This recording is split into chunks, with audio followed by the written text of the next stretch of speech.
দর্শক বন্ধুরা নমস্কার। আপনারা দেখছেন মৃণালী ইএনএন, আমি রয়েছি রাজীব আপনাদের সাথে। আজকে যে বিষয়টি নিয়ে আলোচনা করতে যাচ্ছি আপনারা অলরেডি দেখেছেন যে কোন বিষয়ের উপর আমি আলোকপাত করতে যাচ্ছি। দর্শক বন্ধুরা, যারা আপনারা ত্রিপুরা রাজ্যের সাধারণ জনগণ রয়েছেন, আপনারা অনেক নির্বাচন দেখেছেন, পঞ্চায়েত নির্বাচন দেখেছেন, বিধানসভা নির্বাচন দেখেছেন, লোকসভা নির্বাচন দেখেছেন, বিভিন্ন ধরনের নির্বাচন দেখেছেন। এবং নির্বাচনে আমরা সবসময় পার্থক্য করি যে শাসক দলে আসে এবং যারা বিরোধীতে থাকেন ওনাদের মধ্যে একটা টাসেল সবসময় থাকে, সেটা আর নতুন করে কিছু বলার নেই। এই ধরনের ঝামেলা প্রত্যেক আমলে আমরা দেখতে পাই, সেটা যে কোনো আমলই হোক। যখন সরকার পরিবর্তন হয়, নতুন একটা সরকার আসে, যারা বিরোধীতে থাকে তাদের ওপর একটা এই ধরনের ঘটনাগুলো বিভিন্ন জায়গাতে সংঘটিত হয়। এবং সেটা মানে এতদিন ধরে কিন্তু হয়ে আসছে, শুধু আমাদের এখানে নয়, সারা ভারতবর্ষই হচ্ছে। কিন্তু এখন ঘটনা হচ্ছে সব দলই চায় যখন তারা শাসক দলে আসে, যারা নেতা নেত্রীরা যারা রয়েছেন ওনারা চান যাতে কোনো ধরনের নির্বাচনোত্তর সন্ত্রাস না হোক এই রাজ্যে, বা যারা বিরোধীরা যারা রয়েছেন তারা যাতে ওনাদের কর্মকাণ্ড করতে পারেন ওনারা চেষ্টা করেন। কিন্তু মাঝে মধ্যে এমন কিছু ঘটনা আমরা পরিলক্ষিত করতে পারি, সেগুলো নিয়ে আলোচনা না করলে যারা আপনারা সাধারণ জনগণ রয়েছেন আপনারা বলবেন যে আপনারা সংবাদ মাধ্যমে আপনারা সাংবাদিকতার কাজ করছেন, কিন্তু আপনারা এই ধরনের বিষয় নিয়ে কোনো কথা বলছেন না। এবং আপনারা অনেকে আমাকে আমার ফেসবুকে বা আমাদের সামাজিক মাধ্যমে আপনারা কিন্তু আমাকে লিখেছেন যাতে করে আমি এই বিষয়টা নিয়ে আলোচনা করি এবং রাজ্যের মানুষের কি মতামত রয়েছে, ওনাদের কি বলবেন, ওনারা কি বলবেন এই বিষয়ে, ওনারা যাতে কমেন্ট বক্সে মেনশন করেন আপনারা কিন্তু বলেছেন। এবং তার তাগিদেই কিন্তু আজকে আমি এই আলোচনা নিয়ে আপনাদের সামনে রয়েছি। দর্শক বন্ধুরা, আজকে আমি যার কথা নিয়ে আজকে আলোচনা করব উনি কৌশল সেটা কিন্তু উনি মানে ভালোভাবেই উনি রপ্ত করেছেন এবং উনি রাজ্যের মানুষের জন্য কাজ করেছেন।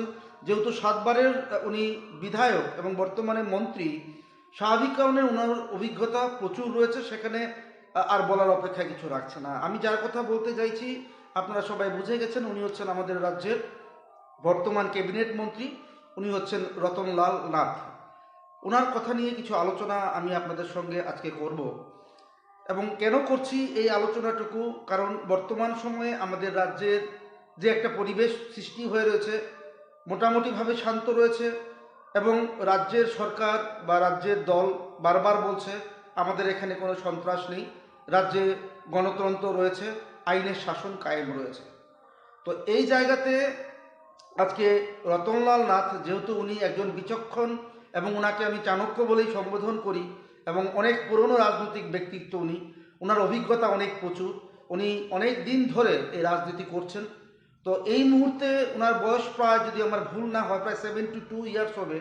এই মুহূর্তে এসে উনি যে ধরনের বক্তব্য রাখছেন প্রকাশ্য জনসমাবেশে বা প্রকাশ্য মিটিংয়ে, সেগুলো আপনারা কিভাবে নিচ্ছেন বা কিভাবে দেখছেন।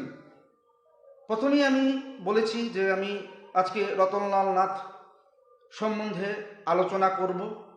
দর্শক বন্ধুরা, আপনাদেরকে জানিয়ে রাখি উনি ওনার গ্র্যাজুয়েশন কমপ্লিট করেছেন 1972-তে এমবিবি কলেজ থেকে। পরবর্তী সময়ে 1979-এ উনি এলএলবি কমপ্লিট করেছেন কলকাতা ইউনিভার্সিটি থেকে। এরপর উনি 1990 সালে উনি সরাসরি কংগ্রেসে যোগদান করেন এবং অ্যাক্টিভ মেম্বারশিপ উনি কংগ্রেসের নেন। এবং পরবর্তী সময়ে প্রথমবার 1993 সালে উনি মোহনপুর কনস্টিটিউয়েন্সি থেকে কংগ্রেসের টিকিটে প্রার্থী হয়ে সে জায়গায় উনি প্রতিদ্বন্দ্বিতা করেছিলেন।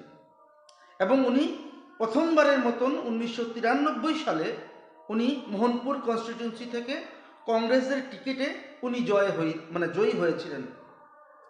পরবর্তী সময় 1998 আবারও উনি কংগ্রেসের টিকিটে মোহনপুর থেকে দাঁড়িয়েছিলেন এবং সেইবারও উনি জয়ী হয়েছেন দ্বিতীয়বারের জন্য। এর পরবর্তী সময়ে 1998 বললাম, এবার হচ্ছে 2003 সাল।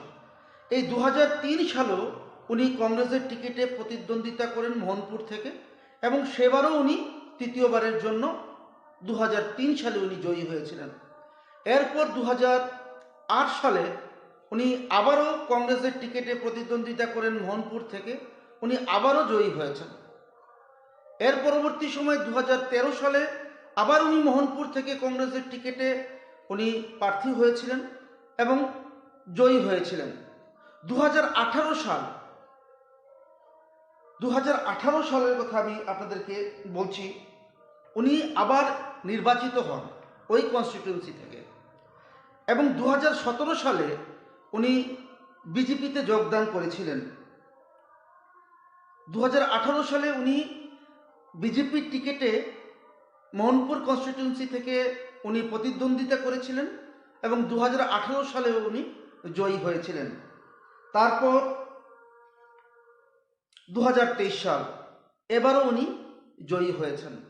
এতগুলো টার্মস উনি প্রতিদ্বন্দ্বিতা করেছেন বিভিন্ন দলের হয়ে, উনি কিন্তু জয়ী হয়েছেন এবং মোহনপুর এলাকার মানুষরা যারা রয়েছেন ওনাকে আশীর্বাদ করেছেন। আপনারা চিন্তা করুন, 1993 থেকে 1998, 2003, 2008, 2013, 2018, 2023 ননস্টপ উনি জয়ী হয়েছেন ওই মোহনপুর কনস্টিটিউয়েন্সি থেকে। 35 বছর। অনেকে যারা আপনারা যুবকরা যারা রয়েছেন আপনাদের হয়তো বা এতটা বয়স এখনো হয়নি, উনি যতটা না এমএলএ ছিলেন এবং অভিজ্ঞতা ওনার প্রচুর রয়েছে। তো সেদিকটার কথা বলতে গেলে ওনার সম্বন্ধে প্রশ্ন করা বা রাজনৈতিক গ্যাপ রয়েছে, সেটা মূর্খতার পরিচয় হবে আমার। তো সে বিষয়ে আমি আলোচনা করতে যাচ্ছি না। আমি এই কথাগুলো কেন বললাম, যে উনি 1990 থেকে উনি কংগ্রেসের হয়ে কাজ করেছেন এবং 2023 সালে বর্তমান সময় হয়ে উনি বিজেপির ক্যাবিনেটে মন্ত্রী রয়েছেন। তো এখন প্রশ্ন হচ্ছে, এত অভিজ্ঞতা থাকা সত্ত্বেও, এত পোর খাওয়া একজন রাজনৈতিক ব্যক্তিত্ব হওয়া সত্ত্বেও উনি আজকে বিভিন্ন সমাবেশে যে কথাগুলো বলছেন সেটা আপনারা দেখে নেবেন। আমি একবার আপনাদেরকে সেই ভিডিও ফুটেজটা একবার চালিয়ে দেখাচ্ছি। আপনাদের হয়তো মনে আছে বা আপনারা মনে রেখেছেন, আপনারা একবার দেখুন সেই ফুটেজটাতে, ভিডিও ফুটেজটাতে উনি কি বক্তব্য রেখেছেন। আমি আপনাদেরকে বলবো, অনেকে বলবে সিপিএম এর উপরে অত্যাচার হইতেছে কেন, কয় না কমিউনিস্ট পার্টি জিতেন বাবুরা। গীতা পড়ছেন তো সবাই, একটা কথা পরিষ্কার আছে, কর্মফল ভুগতেই হবে। আসেনি অল্টারনেটিভ? আপনি বলবেন না গীতা করছে দেখে কি, এটা তো ধর্মগ্রন্থ। পৃথিবীর সবচেয়ে বড় মহাকাব্য হলো মহাভারত, এরা সারাংশ হলো গীতা। বলছে কর্মফল ভুক্তি হবে, কেউ পৃথিবীতে আটকাতে পারবে না। এবার বললো, ধরে নিলাম উনি ধর্মীয় গ্রন্থে বলেছে কৃষ্ণ। এবার আসেন বিজ্ঞানী কি বলছে, every action has an equal and opposite reaction. কি নিউটনের এটা কেড়ে আইলো, এটা গীতা না। আপনি যা করবেন, আমিও রতননাথ যা করব, আমার সরকার যদি উল্টা পাল্টা করে ইকুয়াল রিঅ্যাকশন আসবে। আপনি দেবেন না সিপিএমরে মারেন, আমি মারতে যাবো কেন? তুমি যদি মাইরে থাকো মাইর খাইবা, কিচ্ছু করার নাই। আর আপনি বলেন আমাকে, অনেকে বলবে না না কথা বলেন না, আপনাদের তো বলছি ইচ্ছা করে রেকর্ড করেন। গীতা বলছে কর্মফল ভুক্তি হবে, গীতার কথা। পৃথিবীর সবচেয়ে বড় মহাকাব্য হলো মহাভারত, তার সারাংশ হলো গীতা। বলছে কর্মফল ভুক্তি হবে, কেউ আটকাতে পারবে না। বিজ্ঞান কি বলছে এবং নিউটন বলছে এটা কি, every action has an equal and opposite reaction. এবার সাহিত্য কি বলছে, গীতা বললো, বিজ্ঞান বললো। বিশ্বকবি রবীন্দ্রনাথ ঠাকুর কি বললো, তুমি যতটা দেবে ঠিক ততটাই ফেরত পাবে, সেটা ভালোবাসা হোক বা কষ্ট, হয়তো অন্য কোনো নামে কিংবা অন্য কোনো কামে, কিন্তু ফেরত তুমি পাবেই। আমি কি করু, তুমি পিঠা দিয়া থাকলে পিঠা খাইবা নাকি নাকি আমি রবীন্দ্রনাথ ঠাকুর উপরে দিয়া? আমি শ্রীকৃষ্ণের উপর দিয়া, আমি নিউটনের উপরে না, এটা বিজ্ঞান বলছে, কবি বলছে এবং গীতা বলছে। সুতরাং এই জিনিসগুলি ভাবতে হবে। আপনারা জানেন এবং আমরা জানি অনেক সময় কব গুন্ডাদের কারণে, অপরাধীদের কারণে দেশ খারাপ হয়। না, এটা পুরা ঠিক না। অপরাধীদের দ্বারা যত না খারাপ হয়, তার চেয়ে বেশি খারাপ হয় ভালোবাসার নীরবতার কারণে। যদি ভীষ্ম, দ্রোণাচার্য, কর্ণ, অধর্ম। হ্যাঁ দর্শক বন্ধুরা, আপনারা দেখেছেন উনি কি বলার চেষ্টা করেছেন। প্রথমত উনি নিউটনের সূত্রের কথা বলেছেন, every action has an opposite and same reaction. তো উনি বলেছেন, যে কথাগুলো বলেছেন সেগুলো আমি এখানে আমার এই আলোচনায় বলতে চাইছি না, আপনারা শুনেছেন উনি কি বলেছেন। তো এই ধরনের কথাগুলো যখন উনি বললেন যে এগুলো নিউটনের সূত্র থেকেই বেরিয়ে এসেছে, সেটা বিজ্ঞানের সঙ্গে একটা মিল রয়েছে, সাদৃশ্য রয়েছে, তাই বিরোধীদের সঙ্গে এই ধরনের বা যারা এই ধরনের কাজ করেছে তাদেরকে এইভাবে আক্রমণ করতে হবে, যেটা উনি বলার চেষ্টা করেছেন। পাশাপাশি উনি রবীন্দ্রনাথ ঠাকুরের কথা বলেছেন। রবীন্দ্রনাথ ঠাকুরের একটা পংক্তি উনি উচ্চারণ করেছেন, তুমি যতটা দেবে ততটাই তুমি ফিরে পাবে, এবং সেটা আজ না হয়তো কাল, সেটা ভালোবাসাও হতে পারে, সেটা কষ্টও হতে পারে, অন্য একটা খামে অন্যভাবে সেটা পেয়ে যাবে, উনি বলেছেন। কিন্তু এখানে বলতে হচ্ছে রবীন্দ্রনাথ ঠাকুর, কবিগুরু রবীন্দ্রনাথ ঠাকুর, উনি সবসময় শান্তির সঙ্গেই ছিলেন। আমরা সবাই জানি ইংরেজ আমলে, ব্রিটিশ শাসনকালে যখন জালিয়ানওয়ালাবাগ হত্যাকাণ্ড হয়েছিল, ব্রিটিশদের সেনাবাহিনী বা ব্রিটিশদের যে পুলিশ যেভাবে জালিয়ানওয়ালাবাগে নির্বিচারে গুলি চালিয়ে ভারতীয়দেরকে হত্যা করেছিল, সেটা আপনারা কিন্তু এখনো ভুলে যাননি। রবীন্দ্রনাথ ঠাকুর উনি দুঃখ পেয়েছিলেন সে সময়, যার কারণে উনি নাইট উপাধি উনি ত্যাগ করেছেন। ব্রিটিশদের দেওয়া উপাধি উনি ত্যাগ করেছেন শান্তির জন্য। উনি কখনোই চাননি যে অশান্তি সৃষ্টি হোক, কারোর উপর আক্রমণ হোক। পাশাপাশি উনি যে কথাগুলো বলেছেন সেটা উনি বলতেই পারেন, কিন্তু রবীন্দ্রনাথ ঠাকুরকে এনে এর সঙ্গে মিলিয়ে দেওয়া সেটা কতটুকু যুক্তিযুক্ত সেটা আপনারা চিন্তা করবেন।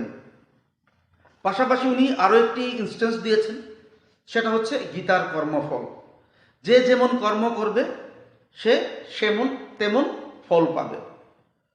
এই কথাগুলো উনি ব্যক্ত করেছেন প্রকাশ্যে একটি আলোচনা। তো রাজ্যের মানুষ যারা আপনারা রয়েছেন, আপনারা এই বিষয়টাকে কিভাবে দেখছেন? কারণ রতনলাল নাথ এমন একজন ব্যক্তিত্ব, যারা আমরা ওনাকে কাছাকাছি চিনি। যখনই আমরা কোনো একটা কাজে ওনার কাছে যাই বা কোনো একটা কাজ আমাদের আটকে আছে, যখনই আমরা ওনার কাছে যাই উনি চেষ্টা করেন আমাদেরকে সেই কাজটাকে যাতে সুন্দরভাবে সম্পন্ন হয়, সেখানে উনি কিন্তু আমাদেরকে সাহায্য করেন।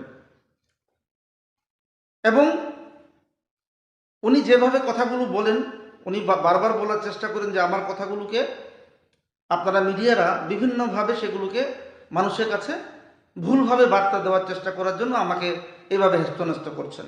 কিন্তু আজকে উনি যেভাবে বক্তব্যগুলো রেখেছেন সিপিএমের জন্য বা কংগ্রেসের জন্য বা বিরোধীদের জন্য, এটা কতটুকু ওনার কাছে ভালো লেগেছে, উনি যখন পরবর্তী সময়ে ওনার এই স্পিচ শুনবেন, আমি আশা করি উনি কষ্ট পাবেন, দুঃখ পাবেন।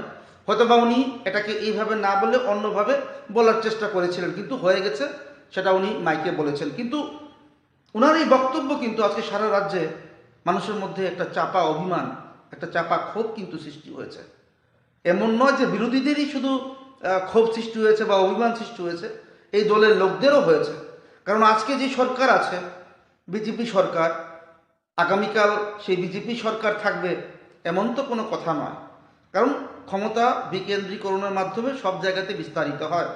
তো আজকে বিজেপি আছে, উনি বলেছেন এই কথাগুলো, পরবর্তী সময় যদি এই দল না থাকে, কারণ কোনো দলই চিরস্থায়ী হতে পারে না, ক্ষমতা স্থানান্তরিত হয়। তো সে সময় যারা সাধারণ কর্মীরা যারা রয়েছেন, যারা গ্রাউন্ড লেভেলে কাজ করছেন বা একটু উপরে কাজ করছেন, সততা নিয়ে কাজ করছেন বিজেপি দলটাকে ভালোবেসে, তো ওনাদের অবস্থা সে সময় কি হতে পারে যদি মন্ত্রী রতনলাল নাথের যে বক্তব্য, সেই বক্তব্যগুলো যদি ওনারাও অনুসরণ করেন সে সময়, তো কি পরিস্থিতি সৃষ্টি হতে পারে। কারণ এখানে অনেকে বলছেন আমাকে যে রতনলাল নাথ যে বক্তব্য রেখেছেন এইভাবে, এটা সমাজদ্রোহীদেরকে কোনো না কোনোভাবে উৎসাহিত করবে। উনি বলেছেন যে যারা আক্রান্ত হবে উনি কিছু করতে পারবেন না, কারণ সেটা ওনাদের কর্মফল ওনারা ভোগ করছেন। তো এই কথাগুলো উনি প্রকাশ্যে বলেছেন, যার কারণে অনেকের মধ্যে একটা অভিমান সৃষ্টি হয়েছে, ক্ষোভ সৃষ্টি হয়েছে, এবং অনেকে সেটা প্রকাশ্যে বলতে পারছে না। আমাকে বলছেন যে এই কথাগুলো যদি উনি এভাবে বলেন, তাহলে যারা সিপিআইএম, যারা সততা নিয়ে সিপিএম পার্টিকে ভালোবাসে বা সিপিএম আইডিওলজিকে ভালোবাসে, যারা কংগ্রেসকে নিজের প্রাণ থেকে ভালোবাসে, যারা কংগ্রেসকে রক্ত দিয়ে রক্ত দেওয়ার জন্য তারা প্রস্তুত থাকে, তারা যেভাবে কংগ্রেসটাকে করছে, তো তাদের অবস্থা বা মানসিক পরিস্থিতি এখন কি হবে সেটা আপনারা সহজেই উপলব্ধি করেন দর্শক বন্ধুরা। কারণ বর্তমান সময়ে রাজ্য সরকার বা এই দল, বিজেপি দল, বারবার বলার চেষ্টা করছে রাজ্যে শান্তি শৃঙ্খলা বিরাজ করছে, রাজ্যে আইনের শাসন রয়েছে, গণতন্ত্র পুনঃপ্রতিষ্ঠিত হয়েছে। বিগত 25 বছর বা বামফ্রন্ট বা কংগ্রেসের যে আমল ছিল সে সময় সেখানে গণতন্ত্র ছিল না। বর্তমান বিজেপি আমলে গণতন্ত্র পুনঃপ্রতিষ্ঠিত হয়েছে, আইনের শাসন প্রতিষ্ঠিত হয়েছে। তো সে জায়গায় যেহেতু সব কিছু ঠিক আছে, তাহলে এই ধরনের বক্তব্য দেওয়ার পেছনে কি কারণ থাকতে পারে সেটা সাধারণ মানুষটা কিন্তু বুঝে উঠতে পারছেন না। আমি আশা করি রতনলাল নাথ যিনি রয়েছেন আমাদের রাজ্যের একজন চাণক্য বলেই ওনাকে অনেকে সম্বোধন করে, আমি নিজেও ওনাকে চাণক্য বলেই সম্বোধন করি। উনি পোর খাওয়া একজন রাজনৈতিক ব্যক্তিত্ব, সেখানে আর কোনো প্রশ্ন থাকতে পারে না। এখন উনি কেন বলেছেন, উনি হয়তোবা পরবর্তী সময়ে সাংবাদিকদের সামনে বলবেন যে এই কথা বলার পেছনে ওনার উদ্দেশ্য কি রয়েছে। তো এই জায়গায় সরকার বলছে, দল বলছে যে আইনের শাসন স্থাপিত রয়েছে, আইনের শাসন প্রতিষ্ঠিত হয়েছে। তো সে জায়গায় আজকে এই ধরনের যে ঘটনা ঘটেছে বা রতননাথ যে বক্তব্য রাখছেন, তো সেটার সঙ্গে বাস্তবের কি মিল রয়েছে। কারণ উনি যেটা বলেছেন, কারণ সমাজদ্রোহীরা উৎসাহিত হবেন এবং উৎসাহিত হওয়ার পর হয়তোবা ওনারা অ্যাগ্রেসিভ হয়ে যাবেন, আইন লঙ্ঘন হতে পারে, ল অ্যান্ড অর্ডার ব্রেক হতে পারে। এতে রাজ্য সরকারেরই কোনো না কোনোভাবে রাজ্য সরকার বদনাম হবে। সেটা উনিও ভালোভাবে বোঝেন, কিন্তু উনি কেন বলেছেন সেটা ওনার বিষয়। কিন্তু উনি যে বক্তব্য রেখেছেন, বর্তমান সময়ে যে একটা স্থিতিশীল একটা সরকার রয়েছে, সরকার যে উন্নয়নযোগ্য চালিয়ে যাচ্ছে, যেটা দল থেকে বলা হচ্ছে, সরকার থেকে বলা হচ্ছে, এই মুহূর্তে রতনলাল নাথ মহোদয়ের মতন 7 বারের বিধায়ক, আমি যেটা বললাম যে 35 বছর ধরে উনি বিধায়ক রয়েছেন। অনেক যারা আপনারা ইয়ং জেনারেশনের ছেলেমেয়েরা যারা রয়েছেন, হয়তো বা আপনাদের বয়স 35 বছর এখনো হয়নি, কিন্তু ওনার রাজনৈতিক অভিজ্ঞতা, শুধু রাজনৈতিক অভিজ্ঞতা বলবো না, 1990 থেকে ওনার রাজনীতি হাতে খড়ি। উনি কংগ্রেসে যোগদান করেছিলেন অ্যাক্টিভ ওয়ার্কার হিসেবে। সেই 1990 থেকে আজকে 2023, এতটা বছর উনি রাজনীতি করেছেন। রাজনীতি সম্বন্ধে ওনার যথেষ্ট ওনার জ্ঞান রয়েছে, কিন্তু ওনার এই মুহূর্তেও এই বক্তব্য কি মাইনে রাখে সেটা উনি নিশ্চয়ই সেটা ক্ল্যারিফাই করবেন রাজ্যের মানুষের কাছে। পাশাপাশি বিরোধীরা বারবার বলছে যে রাজ্যে আইনের শাসন নেই, রাজ্যে বিরোধীরা বিভিন্ন জায়গাতে মার খাচ্ছে, বিভিন্নভাবে ওনারা হেনস্থ হচ্ছে, বিভিন্নভাবে মিথ্যে মামলা দিয়ে ওনাদেরকে জর্জরিত করা হচ্ছে। তো সেই হিসেবে আজকে ক্যাবিনেট মন্ত্রী রতনলাল নাথ মহোদয় যেটা বক্তব্য রেখেছেন, সেটা কিন্তু কোনো না কোনোভাবে ওনাদের যে দাবি রয়েছে সেই দাবিটাকে কিন্তু মানে মানে মানে সমর্থন করছে। তো সে জায়গায় আমরা যারা সাংবাদিক যারা রয়েছি, কারণ আমরা আপনাদের দাস হয়ে আমরা কাজ করি, যখন আপনারা কোনো কিছু বলেন তখন আমরা সেটা নিয়ে আলোচনা করতে হয়, তাই আলোচনা করলাম। কারণ রতনলাল নাথ এমন একজন ব্যক্তিত্ব, উনি সবাইকে হেল্প করেন। অন্যের জন্য কি করেছেন সেটা আমার জানা নেই, আমি ব্যক্তিগতভাবে অনেকবার ওনার কাছ থেকে আমি উপকার পেয়েছি। উনি একটু রাগান্বিত হয়ে কথা বলেন, সেটা স্বাভাবিক এবং সেটা ঠিক, কিন্তু ওনার মন রয়েছে, উনি সবাইকে সাহায্য করার চেষ্টা করেন ওনার লেভেল থেকে। এবং আমিও ওনার কাছ থেকে উপকার পেয়েছি, সেটা আমি নিজে ক্যামেরাতে আমি আপনাদেরকে বলছি। কিন্তু আলোচনার বিষয়টা হচ্ছে এই জায়গাতে কেন সমাজদ্রোহীরা বর্তমান সময়ে এই সকল কথাবার্তা শুনে ওনারা ইন্সপায়ার্ড হবেন ওনার কাছ থেকে, ওনার মতন ব্যক্তিত্বের কাছ থেকে, সেটা অন্তত পক্ষে আমি রাজীব, আমার কাছে সেটা মানে মানে মানানসই মানে হয়নি বলে আমি ব্যক্তিগতভাবে মনে করছি। কারণ অন্যরা যদি অন্যরা অনেক কিছু বলেন, সেখানে নিয়ে বিতর্ক করা যায়, তো সেই জায়গায় ওনার মতন লোকের সম্বন্ধে বিতর্ক করার ক্ষমতাও আমার নেই, আস্পর্ধও আমার নেই। কারণ উনি হচ্ছেন মানে আমাদের বর্তমান সময়ে যারা যারা রাজনীতি করছেন ওনাদের মধ্যে একজন পুরনোতম একজন রাজনৈতিক ব্যক্তিত্ব উনি। তো আজকে আলোচনা আমি এখানে শেষ করছি। আমি আশা করব রতনলাল নাথ কেন এই ধরনের বক্তব্য বিরোধীদের উদ্দেশ্যে বলেছেন সেটা আপনারা কিভাবে দেখছেন, কিভাবে আপনারা ব্যাখ্যা দেবেন, আপনারা কমেন্ট বক্সে অবশ্যই আপনারা জানাবেন। আজকে এই বলে আমি আমার আলোচনা এখানে শেষ করছি। পরবর্তী সময়ে অবশ্যই আরও একটি বিষয় নিয়ে আপনাদের সামনে আমি রাজীব উপস্থিত থাকব। এই বলে আজকে আমি আমার এই আলোচনা এখানে শেষ করছি। কিন্তু দেখতে থাকবেন দর্শক বন্ধুরা, অবশ্যই মৃণালিনী এনএন। নমস্কার।